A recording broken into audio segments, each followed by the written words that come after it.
I lived out in Gresham, Oregon for a couple years. It is a rain-drenched, lush area of the state, located in close proximity to Portland. I was fresh out of high school and eager to seek out new adventures. My friends and I are what you might call rednecks. Mind you, not the type that enjoy watching NASCAR on a lawn sofa, but more the type that love the outdoors, whether it be fishing, hunting, camping, trail riding, shooting, blowing stuff up, off-roading, or just having a bonfire. We love it, and spent the majority of our time doing it. We frequented many beautiful locations around that area, including Mount Hood, Mount Bachelor, Goat Mountain, Larch Mountain, Lolo Pass, 1,000 Acres, among countless others, but undoubtedly, my favorite place was Wildcat Mountain. Back then, Wildcat was the best. It's an old, rather secluded logging mountain located just outside of Sandy, Oregon. Anyone who is familiar with the area will likely have heard of it. There are a few scattered residents there, but they're few and far between. The mountain itself was pretty rough, with mostly old dirt roads and crumbling stretches of broken pavement.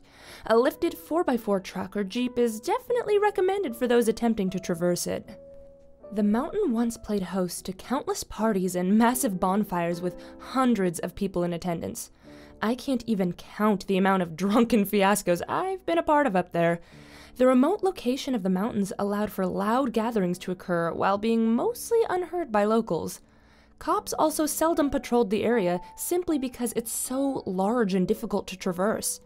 This, of course, made it the perfect party spot. Unfortunately, the mountain was recently closed off some time back. A massive old tree was fallen directly on the road that leads to the main trails. Damn thing has got to be at least 15 feet around and weigh a couple tons. Most people said that this was in response to a 20-year-old girl getting alcohol poisoning up there and not being able to reach the hospital in time. It's tragic, really, but I never did find a conclusive answer. Whatever the reason, the mountain now remains mostly inaccessible to the public, unless you've got a vehicle that is capable of climbing over a monstrous tree. Recently, I was reminiscing about all the good times I've had out there over the years, all the forgotten memories with good friends. However, one night in particular stood out to me. It was toward the end of the Wildcat Mountain days, and it still unnerves me to this day. The day started out much like any other. It was a Friday, and I was looking forward to getting off work and enjoying the weekend. It was early springtime and unseasonably warm for that time of year. After texting some of my friends, we decided to head up to Wildcat to have a bonfire after we were off work. I finished out the remainder of my day and texted my friends Eric and Chris. We decided to meet up and gather supplies for the night. Chris worked for a shipping company who always kept a large supply of pallets on hand. Eric and I met him at his work and loaded up several broken pallets into Eric's truck until it was full to capacity. We then headed out to collect our guns and some ammo before departing. I texted Andrea, another friend of mine, and asked her if she wanted to go too. She agreed and told me she was going to bring Brittany and Megan along as well. We met up with the girls an hour or so later and proceeded to head out. Eric drove his Chevy Silverado and Chris and Megan went with him. Andrea and Brittany rode with me in my Jeep Wrangler. We arrived in Sandy a little after 6 that night. We stopped by the gas station and liquor store to purchase our essentials for the night, and after refueling, we were back on the road. By the time we had arrived on the foot roads of Wildcat Mountain, the sun was beginning to set. Andrea and Brittany had already begun drinking their fruit-flavored vodka, and I could tell they were already getting a little tipsy. I rolled down the window to feel the cool mountain breeze as we rode deeper into the mountain. Partway up, Brittany began begging me to stop the car so she could pee. I gave her a hard time about not going when we were back at the gas station, but eventually I agreed to stop after she threatened to let loose on my back seat. I pulled the Jeep over and Brittany and Andrea hopped out and headed into the woods to the right. Eric pulled his truck up behind me as Megan had also stopped to join the others. I pulled the handbrake before stepping out into the brisk evening. I decided I might as well go too, as we still had a little further to go before we reached our destination. I began to relieve myself near the front of my Jeep while looking about the forest around me. Lucky for us, most of the snow had melted already, but trace amounts could be seen in the ditches along either side of the road. I took a deep breath of the chilling, damp mountain air and felt my soul revitalize. The air of nature has always just seemed so calming to me, and it is a most welcome departure from the polluted, stale air of the city. Below us, the pavement lay cracking and obviously quite neglected, even more so than the last time we had been there. The forest stood silent, with only the occasional sounds of bird calls breaching the rumbling sound of my engine. I scanned the mesmerizing scene until something on the edge of the road caught my eye. In a tree, about 30 yards in front of me, on the left side of the road, there was something dangling from a tree, about 20 feet up. It looked like a rucksack or something. Hunters and campers often string their food up from trees to try and prevent attracting bears, but this one was right at the edge of the road. It would have been a terrible place to camp, let alone hunt. My headlights just barely illuminated the bottom of it, but it was too difficult to make out what the object actually was. Luckily for me, I kept a large spotlight with me that I could plug into the outlet in my Jeep. Thing comes in handy if you ever drop your phone out there and have no battery. I plugged it in and shined the beam upwards toward the object.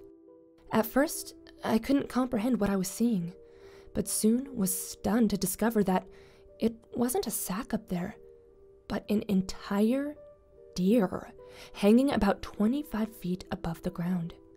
Its head hung lifeless. A massive hole was ripped in its stomach, from which entrails, guts, and organs just dangled out. Blood and various fluids had soaked the dirt and snow below the tree. The antlers, which I had first thought to be tree branches, were broken and gnarled, an obvious sign of a struggle. I looked around for an anchor line, but there were no visible ropes or ties securing it from anywhere, at least that I could tell. It was just haphazardly sprawled on a massive tree branch, like someone had launched it out of a catapult and lodged it in that tree. My immediate thought suspected that it was the handiwork of a cougar, but the size of the deer made it unlikely. It was a buck, and I'm no expert in deer adolescent rates, but I'd say it was pretty close to fully grown. I know that leopards and other big cats will sometimes drag their prey into trees, but could a mountain lion really do that with a full-grown deer? They don't get nearly as big as leopards, and the leopard's prey of choice, the gazelle, is much smaller than a deer. I called out to the other members of the group to come take a look. We all stood around and gawked at the scene for a few minutes. None of us had ever seen anything quite like it, and the grisly sight made me feel an uneasy sense of dread. I voiced my theory of the mountain lion to the others. However, Chris quickly shot it down with the same argument I had used previously. We thought perhaps it was a cruel joke or prank of some sort, albeit a very messed up one at that. Serious banter was quickly replaced by jokes about serial killers, and my momentary dread began to subside. For a moment, a strange, fleeting thought of retreat crossed my mind, but I wasn't about to let something as meager as a mutilated deer carcass stop me from enjoying my Friday night. We all piled back into the rigs and proceeded further into the mountain, continuing onward as the concrete road gave way to that of a crude gravel one. Several minutes later, we arrived at the infamous fork in the road. The road straight ahead led to miles upon miles of more trails. The path to the right was the way we normally proceeded, but there was quite a substantial amount of snow on that path. After discussing our options for a few minutes, we decided to proceed to the right and attempt the snow to reach our normal spot. Eric pulled his truck around me and rumbled on to the right and into the snowy path, despite our initial hesitance. He hadn't gotten more than 100 yards when he began to run into trouble. His truck was suddenly stopped by a large snowdrift on the road. He went into reverse and crept backwards a few feet. He put it back in drive and attempted to roll forward, but with little success. He repeated the pattern several times before his back end began to sink downward. With one last effort, he gunned it forward. Snow and slush flung out sporadically as his truck roared in an attempt to free itself. His truck shook back and forth, but soon the tires spun freely in the deep snow. He was stuck. Brittany, Andrea, and I found this all rather amusing as we looked on to Eric struggling to free himself. Eventually, he stopped moving altogether and waved his hand out the window, signaling his distress. I flipped my Jeep around and began to back up toward him. The idea was to use my twin pairs of chains to link our rigs, rear bumper to rear bumper, on the hooks while I pulled straight out, dragging him backward down the trail. We've performed similar maneuvers countless times before, sometimes with 4 or 5 rigs hooked up all at once. Unfortunately, upon inspection of the chains, I quickly realized they were too short to stretch from the dry gravel to the spot which Eric was stranded. Because of this, I would have to reverse up the trail onto the snow patch in order to get close enough to him. Chris hopped out to guide me backward, and cautiously I backed the Jeep up into the snow. We linked up and I began to slowly pull away. The chain pulled taut and Eric's truck began to shimmy slightly. I only managed to pull him a few feet before I too lost traction. I put my Jeep in reverse and again backed up toward him, this time with the intent of getting a running start for more momentum. By the way, don't ever try this with chains. If either of those chains would have snapped, they could have easily cleaved one of our heads clean off our body.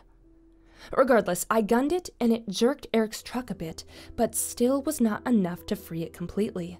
The chain was pulled tight and I began to spin my wheels. Back into reverse I went, and then forward again. My engine screamed and my RPMs jumped to dangerous levels, but all I succeeded in doing was spinning the tires and sinking deeper. His truck was just too heavy, and I didn't have enough room for momentum anymore. We both exited our vehicles once again to inspect the situation. My Jeep was now dug deep into the snow, to the point where the fenders were hovering only an inch or two above the top layer. Eric's truck had been moved maybe 5 feet, but that wasn't even the worst of it. The chain was pulled tight, so tight that we were unable to disconnect it. We were both stuck, now without the ability to leave.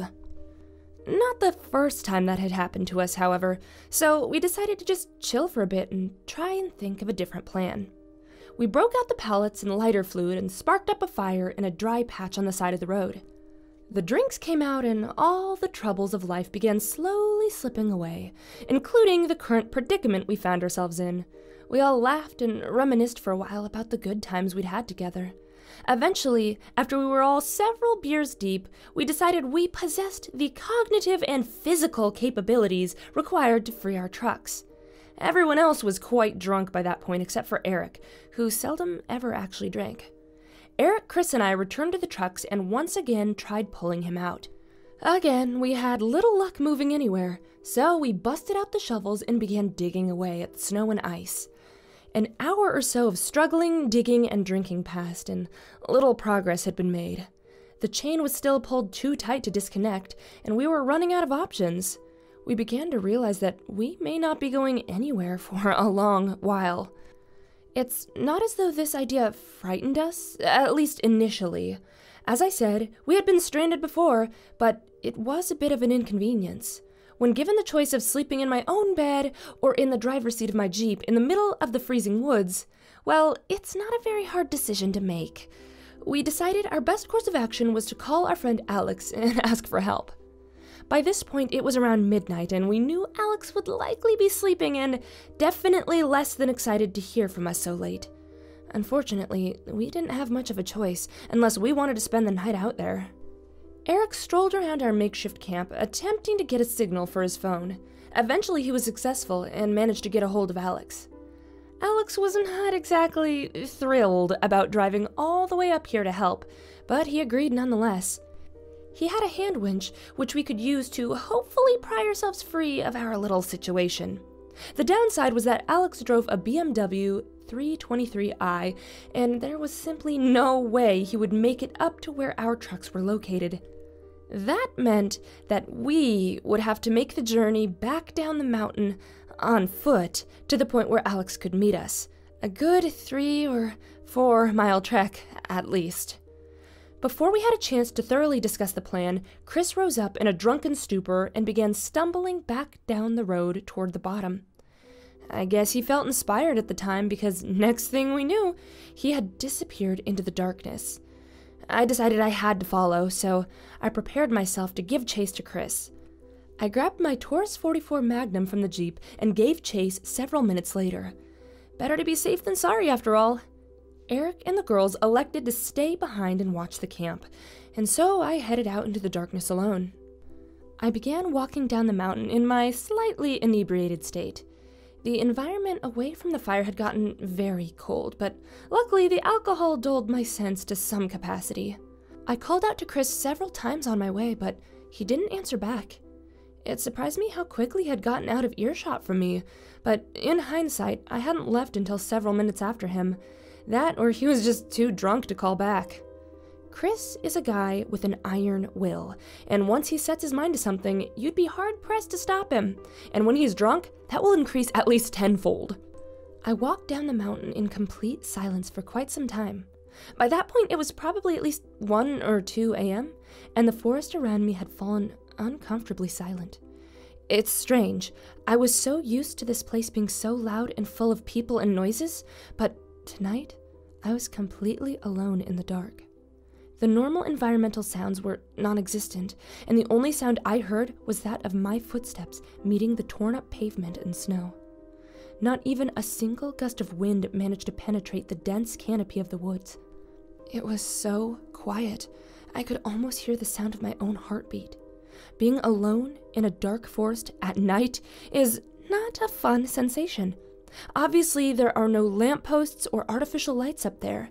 But luckily for me, it was a full moon that night, which illuminated the immediate vicinity enough to travel without need of a flashlight. I could only see as far as the tree line, however, and on either side of the road stood an enclave of monolithic trees in high attention, like soldiers given a command. Seeing past them from the road was near impossible. I called out to Chris several more times on regular intervals, but he never did answer me back. So I soon gave up trying altogether. I'll be honest, it did make me quite anxious to not get a response. I continued walking down the mountain for quite a while, past the small dirt pit and down towards the fork in the road. Still, there was not a single sound to be heard from any direction. No chirping of crickets or calls of owls, nor a distant howl of coyote. Just silence. It's strange what happens when a human mind goes through extended bouts of silence. You never realize just how much you rely on sound for comfort. Only in complete silence do you realize how much you miss the white noise and ambiance. Suddenly, a disruption shot through the dark woods. The sound of a nearby snapping twig halted me in my tracks. I froze and glanced in the direction in which I thought the sound had originated. Hand ready to draw my .44 from its holster. My heart began to pound in my chest as I stared into the darkness of the forest. In that moment, my senses seemed to heighten. I felt every chilling breeze and heard the drip-drop of water from the leaves.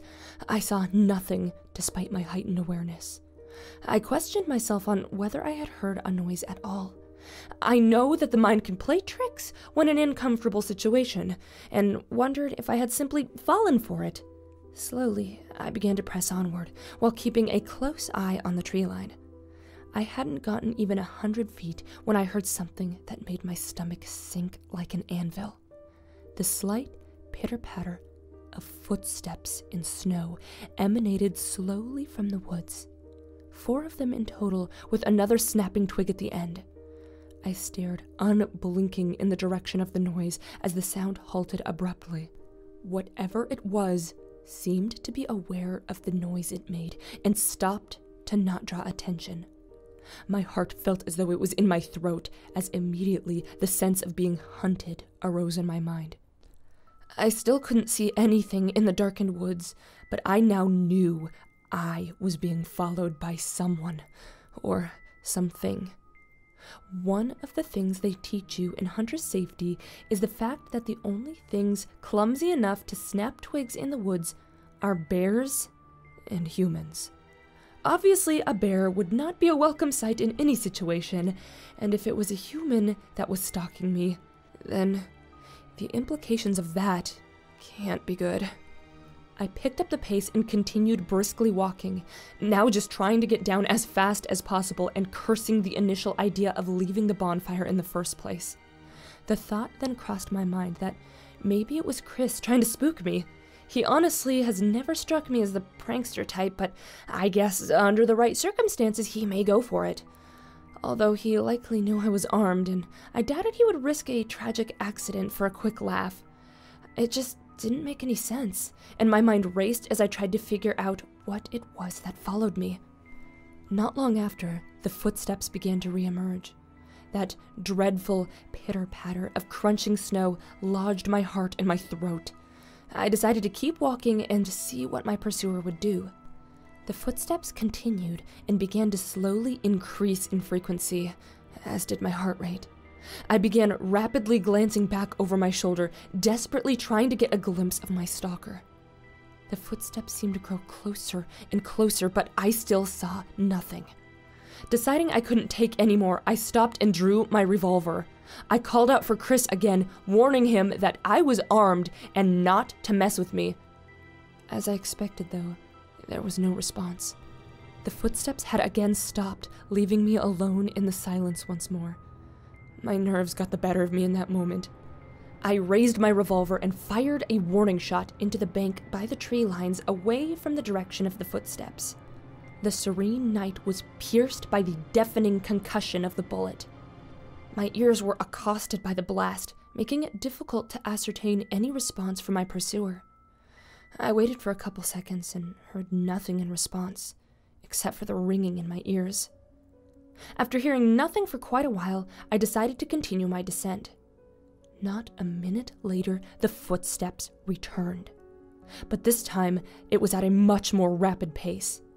The steps drew ever nearer, now seemingly only a couple meters away.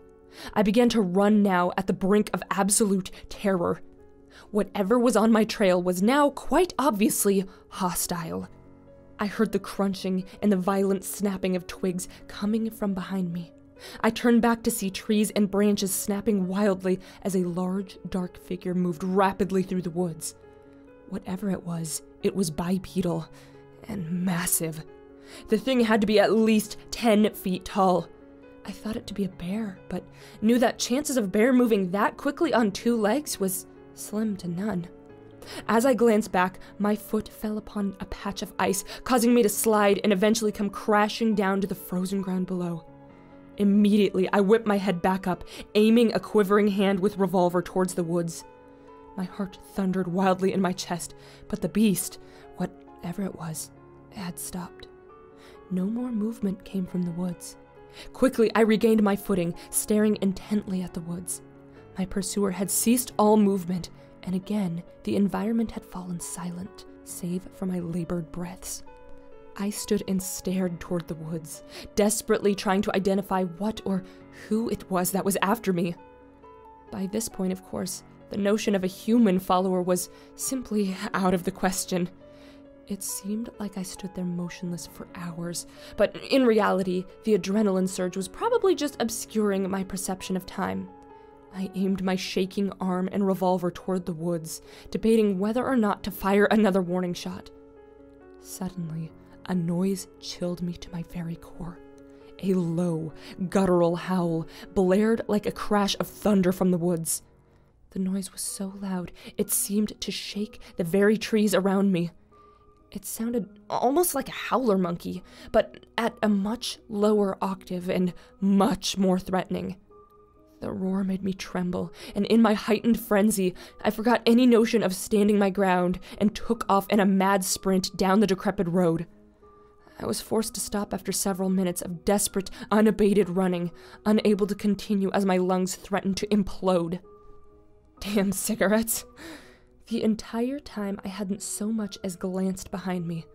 I scanned in all directions, panting heavily from the late-night workout.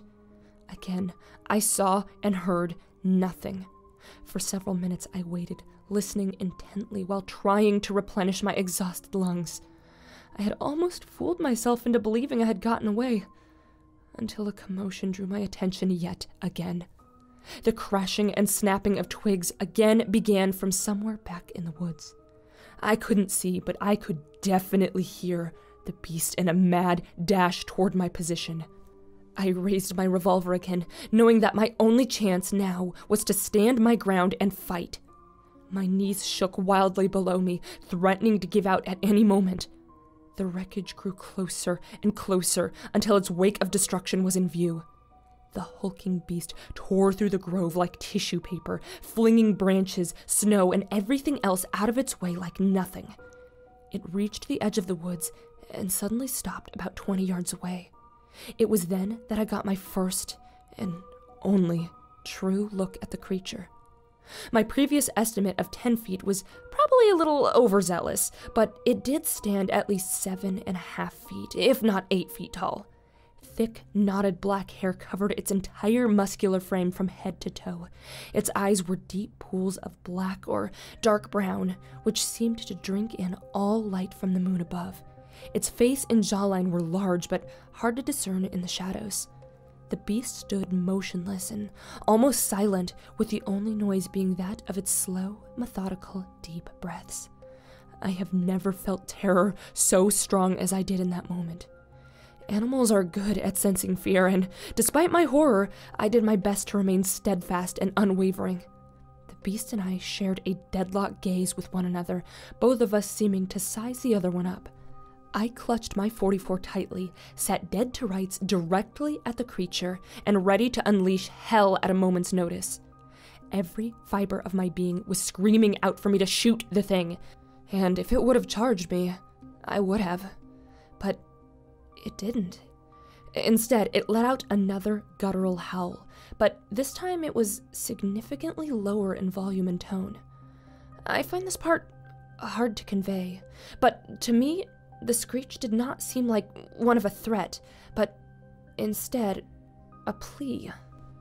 If the creature truly did intend to hunt me, then why would it reveal itself to me like that?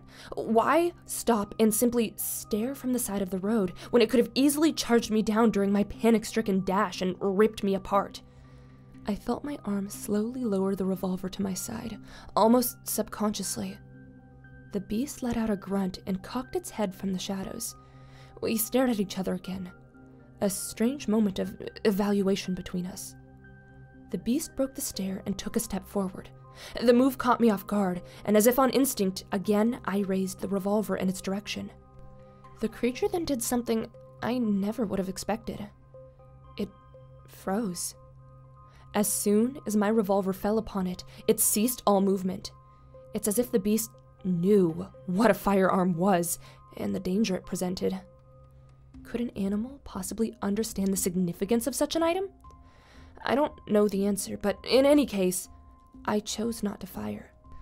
The beast seemed somehow less hostile than I initially thought, and I got the sense that if it truly wanted me dead, then I could do little to stop it anyway. Suddenly, the creature lifted its head and made that low, guttural noise again, this time seeming as if it were surprised by something. I stared in abstract confusion as it lifted its massive right arm and extended its index finger in a curled but definitive pointing motion. Out of my peripherals, I saw light beginning to increase behind me, but dared not look for fear of the thing. The increasing light allowed me to view the creature's face in detail for the first time. It had dark brown, almost black eyes, large ridges on its forehead, and the distinctive facial shape of a primate. The beast then slowly lowered its arm and grunted again before suddenly turning and charging back into the woods from which it came. The tree branches splintered and exploded as the beast rushed back into the thick blanket of the forest. Just as suddenly as it appeared, it was gone, and the eerie silence returned.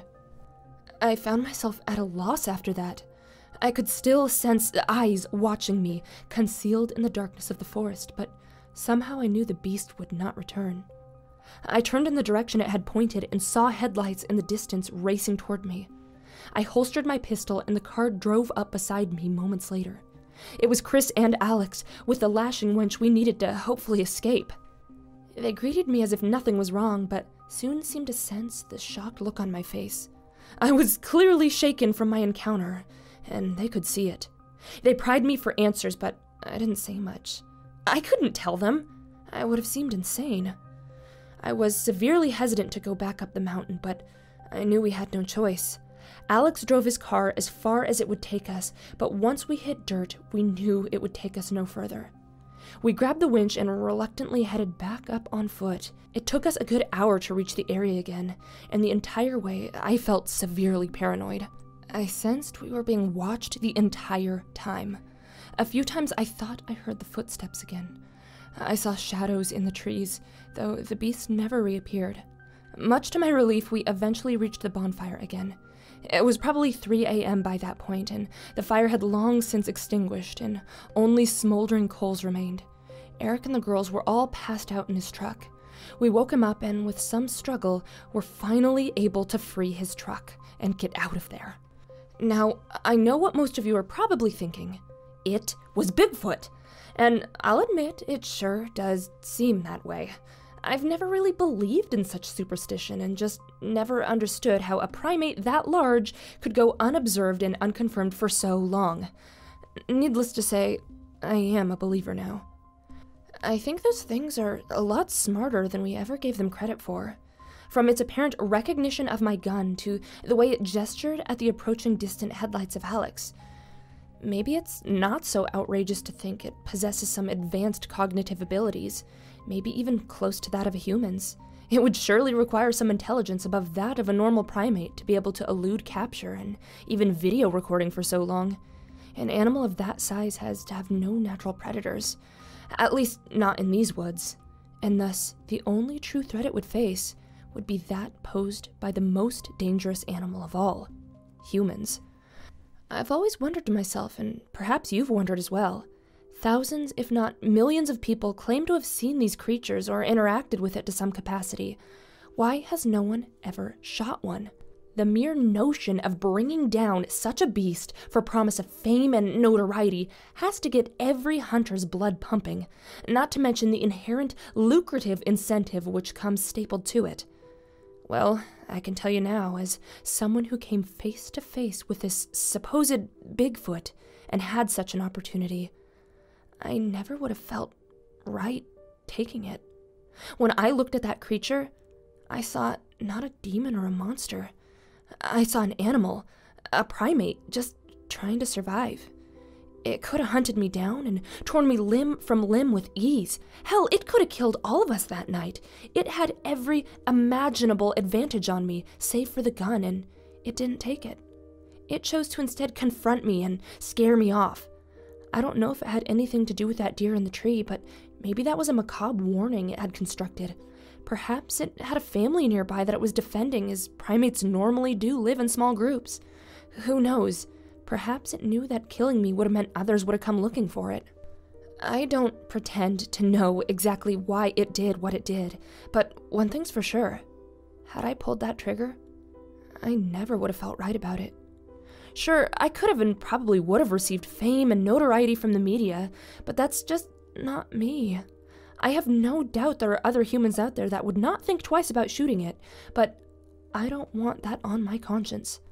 Lord knows, as soon as that cat's out of the bag, others would hunt the rest of them down relentlessly, driven by the promise of greed and fame. It's how humanity has always been. Someone finds something of value, and the cockroaches swarm to ravage and cannibalize it until nothing remains. Killing that one creature would have doomed the entire species. I've never gone back to Wildcat after that night. It just doesn't feel right anymore. Plus, it's blocked off and near impossible to access except by foot.